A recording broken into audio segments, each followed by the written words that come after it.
Bismillahirrahmanirrahim. Assalamualaikum warahmatullahi wabarakatuh dan salam sejahtera. Saya perkenalkan diri saya. Saya Nur Syazwani binti Idris, merupakan guru pendidikan khas di Sekolah Kebangsaan Bandar Tenggara 1. Hari ini saya ingin membentangkan kajian saya yang bertajuk meningkatkan minat dan kemahiran mengelas cara memasak oleh murid masalah pembelajaran dengan menggunakan foodie spin. Daripada pemerhatian awal saya mendapati murid saya masih keliru untuk memadankan menu yang diberikan dengan kaedah memasak yang betul. Hal ini kerana murid-murid saya mempunyai pengalaman memasak sebenar yang terhad. Jadi, menerusi pemerhatian yang dibuat, saya membuat inquiry kendiri dan seterusnya saya membuat refleksi. Hasil ini saya simpulkan di bawah jadual yang disertakan ini. Pemerhatian saya, murid menghadapi masalah mengenal pasti cara masakan berdasarkan bahan masakan yang disediakan dengan betul. Inquiry kendiri saya, mengapa murid tidak boleh mengenal pasti cara masakan bagi menu-menu tersebut.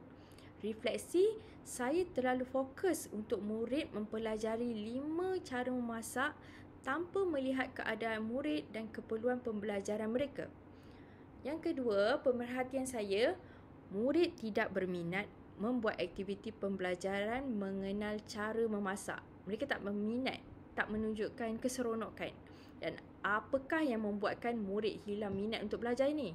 Saya simpulkan di dalam refleksi, murid tidak mahu menyertai kerana memerlukan tumpuan yang lebih dan banyak perkara yang perlu difikirkan di bawah subjek ini, di bawah tajuk ini. Jadi fokus kajian saya pada kali ini, saya meningkatkan kemahiran dalam mengenal pasti kaedah masakan yang betul menerusi subjek kemahiran hidup oleh murid berkeperluan pendidikan khas dengan menggunakan foodie spin. Objektif kajian saya mensasarkan peningkatan minat dan kemahiran murid dalam mengenal pasti cara masakan yang betul berdasarkan contoh-contoh makanan yang diberikan. Yang kedua, menambah minat murid belajar topik pengelasan cara masakan dengan permainan yang menyeronokkan. Seterusnya, murid dapat mahir mengenal pasti jenis masakan yang betul. Dan yang terakhir, menambah baik kaedah pengajaran guru agar menjadi lebih menyeronokkan, menjimat masa, menarik dan yang paling penting, berkesan. Di dalam kajian ini, saya memilih model Chemist McTarget kerana model ini melibatkan pemerhatian, refleksi, merancang tindakan dan seterusnya, membuat pemerhatian semula dan merefleks kembali. Hal ini sejajar dengan aktiviti pengajaran saya dan gaya aktiviti sebagai seorang guru. Dan indikator bagi kajian ini saya menggunakan ujian pra dan pasca, di mana berikan ujian sebelum saya laksanakan kaedah pengajaran menggunakan foodie spin dan saya menggunakan ujian yang sama untuk menilai murid pada akhir penggunaan foodie spin ini. Yang kedua, saya membuat kajian ini, indikator dia dengan menggunakan kaedah pemerhatian, di mana saya memerhati keseronokan murid, kesediaan murid dan keyakinan murid tersebut. Yang ketiga, temu bual. Temu bual, saya bersoal jawab dengan murid. Dan yang terakhir, rakaman video. Saya juga merakam video murid memainkan foodie spin semasa pengajaran yang dibuat. Kumpulan sasaran saya adalah 3 orang murid berkeperluan pendidikan khas yang mempunyai markah yang sangat lemah semasa ujian pra. Ini pula foodie spin.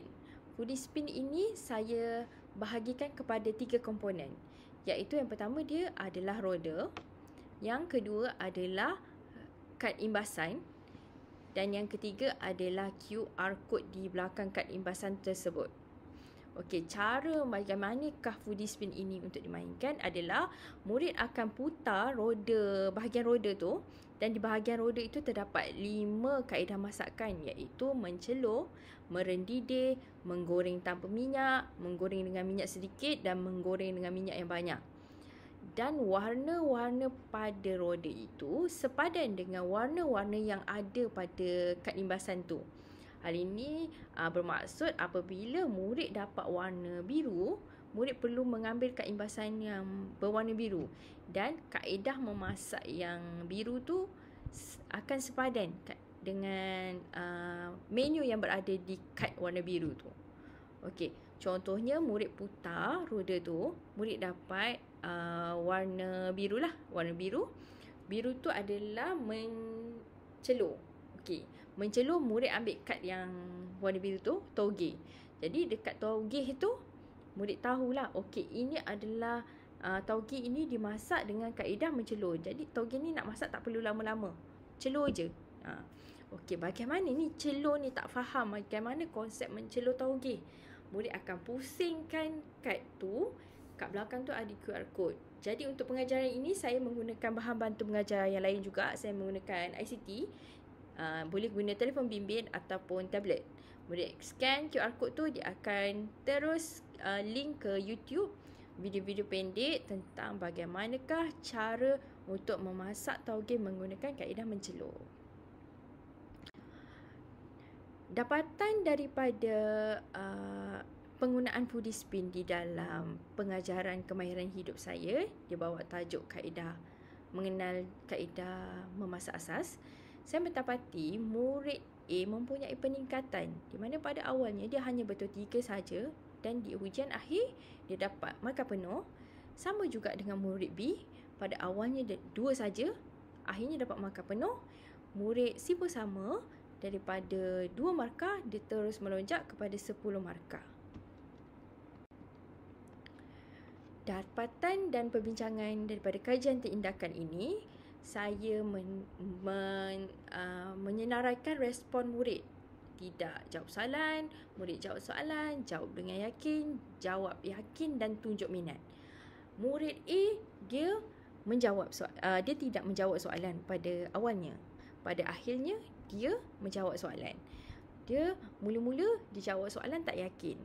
Pada akhirnya dia jawab soalan dengan yakin dan jawab dengan tunjuk minat. Begitu juga dengan murid B. Pada awalnya murid B dia jawab soalan tu, tetapi dia tidak yakin.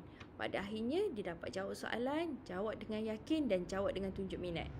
Murid C pula, dia jawab soalan, dia jawab dengan yakin, tapi muka langsung tak berminat pada awalnya. Pada akhirnya dia jawab soalan, dia jawab dengan yakin dan dia jawab dengan berminat sekali. Alhamdulillah. Okey, di sini saya sertakan video bagaimanakah cara Foodispin ini dimainkan di dalam kelas. Okey, warna apa tu? Biru. Okey, warna biru ambil. Apa ni baca? Tauge. Tauge menggunakan kaedah mencelur. Okey, Faris dapat bayangan tak macam mana mencelur tauge ni? Faris pernah tengok tak? Tak pernah. Okey, kalau Faris tak pernah tengok, Faris boleh pusing belakang. Kat sini ada QR code. Ni ada satu handphone. Okey, Faris scan. Faris boleh tengok. Okey, scan. Kamera tu kat sini. Scan. Pandai tak? Okey, itu cara mencelur tauge.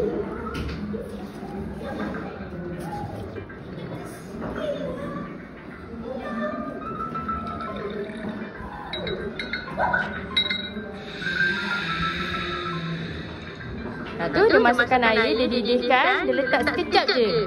30 saat je kan? Dia cakap kat situ. Okey, lepas tu dia basuh. Okay, tauge tu dah masak. Menggunakan kaedah apa? Kalau didihkan sekejap je? Mencelur. Dia mencelur ni macam mendidih, tapi dia sekejap je. Kalau merendidih tu dia lama. Okey, pandai. Okey, begitulah cara foodie spin dimainkan, dan permainan ini akan diteruskan sehingga semua kad imbasan tu habis. Dan jika murid keliru, dia tak tahu menu yang mana ya dengan kaedah yang dia dapat tu. Jadi cara untuk membantu murid tersebut tahu menggunakan warna. Warna yang terdapat pada roda tu, indikator roda tu, dia akan sepadan dengan warna pada kad imbasan. Okey, warna apa tu?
Apa yang saya dapat simpulkan menerusi kajian tindakan ini, foodie spin ini adalah salah satu kaedah di mana murid mempelajari kaedah memasak asas secara fun learning.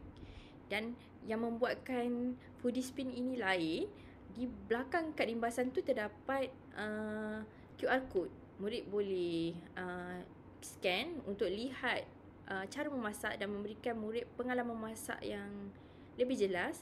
Dan ini juga membuatkan murid lebih seronok tau, sebab mereka dapat menggunakan tablet ataupun telefon bimbit. Mereka akan excited lah untuk scan. Creativity. Dan saya rasakan warna-warna yang digunakan untuk membuat foodie spin ini, saya menggunakan warna yang vibrant, di mana dapat menarik minat murid sebab dia bentuk dia yang berwarna-warni. Dan menu-menu yang digunakan tu adalah menu-menu yang biasa terdapat di sekeliling kita lah. Maksudnya macam kita pergi pasar malam, macam boleh pergi kantin, menu-menu tu biasa dilihat, bukanlah menu yang asing lah daripada kita. Dan kebergunaan foodie spin ini, dia boleh digunakan untuk subjek lain, di mana kaedahnya ataupun asas foodie spin ini boleh ditukar untuk digunakan dalam subjek lain. Contohnya subjek sains, perdana ataupun pendidikan khas boleh guna. Okey, dan saya rasakan juga foodie spin ini dia ringan. Dia menggunakan form, jadi dia ringan dan mudah untuk disimpan. Tak memerlukan ruang yang besar, dia nipis sahaja. Kad-kad imbasan tu boleh disimpan di dalam plastik dan menjadikan foodie spin ini tahan lama dan boleh digunakan semula. Dan sekian sahaja daripada saya. Terima kasih. Assalamualaikum warahmatullahi wabarakatuh.